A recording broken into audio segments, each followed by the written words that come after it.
Hi, I'm JH, and in this video I'll be talking about Guanyu Zhou, who maybe is on his way to becoming China's first ever F1 driver. Please note that everything I said is based on facts and of course my own opinion. So, without further ado, let's start the video.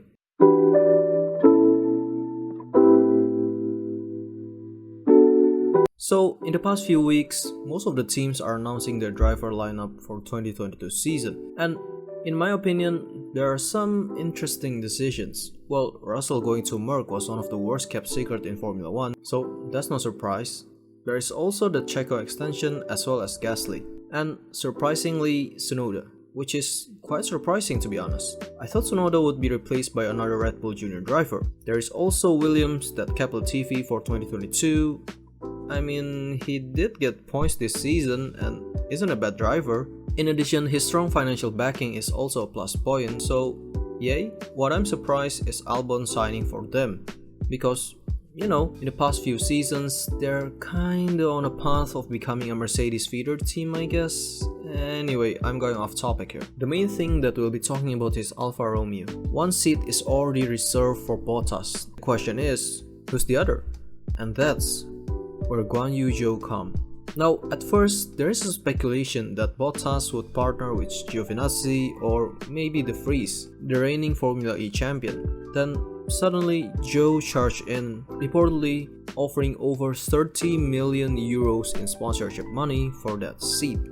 First, let's take a look at Zhou's profile. He was born in May 30th, 1999. He started karting when he was 8, then moved to UK and proceeded to win some karting series there. In 2015, he joined Prema Power Team in the Italian F4 Championship and he did really well, finishing P2 overall in the driver's standing with 3 wins and 9 podiums. After this result, he then joined Team Motopark for the 2016 European F3 Championship. At the opening rounds, he was doing great, achieving podiums at Paul Ricard and Hungaroring, but then he started to struggle, often finishing outside of the points, finishing the season in 13th place. In the next season, he rejoined Prema, a team that he had success with before, for his second F3 stint, and improved to 8th place in standing with 5 podium finishes. Then in 2018, he decided to stay, making it his 3rd year competing in F3. Now, at first he performed really well, achieving a maiden win at Pau and podiums at Zandvoort and Hungaroring, but unfortunately he had a terrible luck, suffering 4 consecutive retirements with the combination of collision and tire punctures, which is really rough and must have taken a toll on him mentally. He ended up finishing 8th again with 2 wins and 6 podiums. Zhou decided to have enough of F3 racing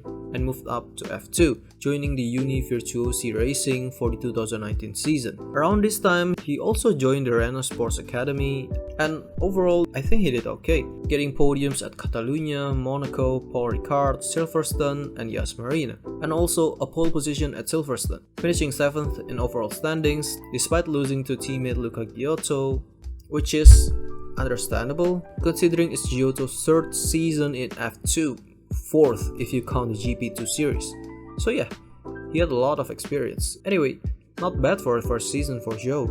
He stayed in F2 for 2020 with the same team, finishing 6th overall, achieving 6 podiums and 1 win. I mean, at least he's developing. Then he stayed again at F2 for the 2021 season with, again, the same team. And he's currently 2nd overall in the standings. Now, the question is, does he deserve an F1 drive? As I mentioned before, there has been speculations of his move to F1 next season. I mean, he does have enough super license points and not a bad driver, I think. One thing I'll say though, he does have a lot of experience in F3 and F2. But I think what made him the frontrunner for that Alpha seat is not really that.